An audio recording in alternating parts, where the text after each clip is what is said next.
Stéphane Rozès, bonjour, merci d'être avec nous. Vous êtes politologue, président de CAP, enseignant à Sciences Po HEC. Vous venez nous parler aujourd'hui de cette élection législative partielle dans le Doubs pour succéder à Pierre Moscovici qui est parti, on le sait, à la Commission européenne. Très gros enjeu, valeur test pour la gauche notamment. Peut-elle ou non être au second tour? C'est un peu la grande inconnue pour l'instant de ce scrutin.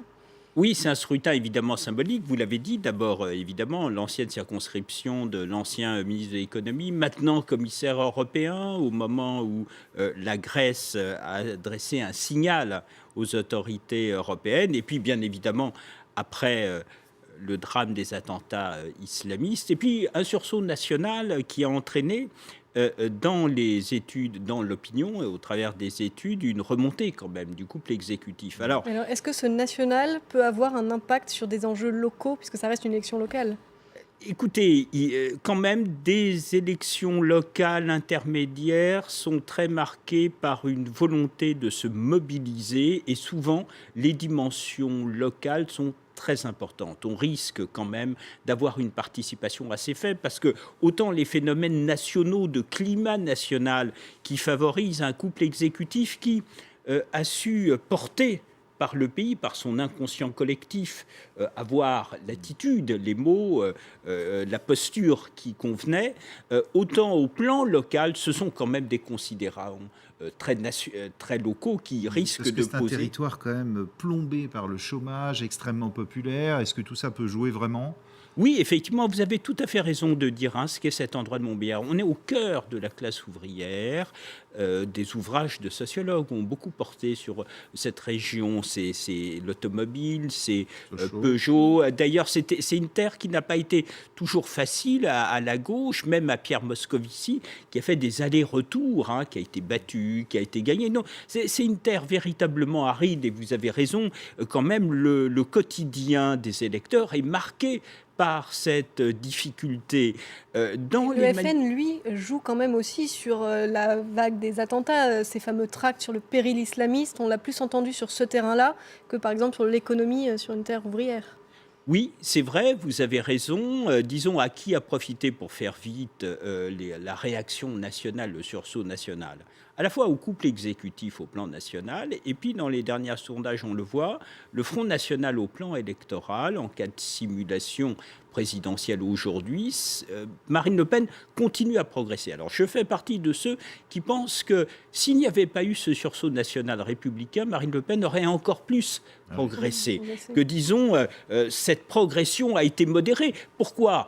Son père a toujours été le premier à dénoncer l'immigration, y compris à faire des rapprochements abusifs entre immigration, islam, islamisme, terrorisme, et donc évidemment pour une partie de la population, ils ont eu raison avant les autres. Donc elle aurait dû beaucoup plus progresser. Alors vous avez raison, jouant en faveur du Front National, deux choses. D'abord, la candidate du Front National a fait un bon score aux dernières législatives après la présidentielle. Elle est connue localement, elle a réussi à faire une triangulaire.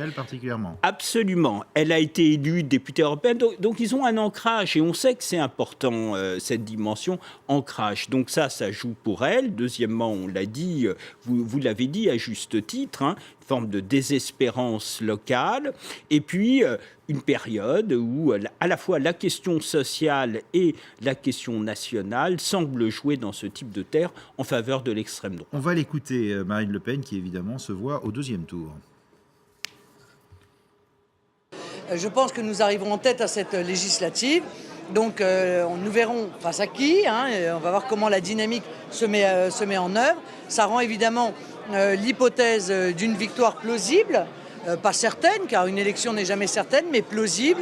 Mais ce qui est sûr, c'est qu'il va falloir à nouveau, dans les mois et dans les années qui viennent, compter avec un Front National qui aujourd'hui est très haut dans les élections et également dans les études d'opinion. Voilà, Marine Le Pen qui se voit donc en tête. Le PS aussi a ratissé le terrain, même si ce sera difficile. Écoutez Manuel Valls. La démocratie, et chacun, à condition de respecter les valeurs et les lois de la République, peut défendre ses idées. Mais les idées de l'extrême droite ne sont pas celles des valeurs que nous défendons, et j'en suis convaincu que les Français ont profondément exprimé à l'occasion de ces manifestations. C'est un appel au vote, c'est un appel au rassemblement autour des valeurs de la République, c'est un appel aussi autour des valeurs que porte Frédéric Barbier et de la gauche.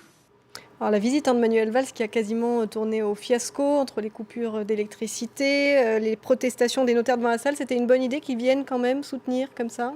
Oui, bien sûr, c'est nécessaire. D'abord, ça correspond à sa fonction. Il est à la fois chef du gouvernement, mais à la fois chef de la majorité. Et il va ça correspond à... Et il va au charbon. Il va au charbon, absolument. Vous avez raison. Ça correspond à son tempérament. C'est un battant. Et en plus de ça, il y a une cohérence, il faut le reconnaître, entre ce qu'il est, ce qu'il a été comme maire, comme ministre de l'Intérieur, comme Premier ministre, sur une position très républicaine, très affirmé, sans doute celui qui, parmi les socialistes aujourd'hui, a cette position républicaine la plus affirmée. Et on a bien entendu ce qu'il a dit. On a un pays qui se ressentent sur la République, c'était ça le sursaut national, et à l'intérieur, et y compris Marine Le Pen en rupture avec son père, prétend et dit « mais je suis une républicaine, je suis pour la laïcité », contrairement à son père. Donc on voit bien un pays qui, ces dernières années, se ressente sur les valeurs de la République, et ce qui fait la distinction entre la gauche, la droite et les différentes sensibilités, ce sont ensuite des éléments de contenu. Donc lui veut jouer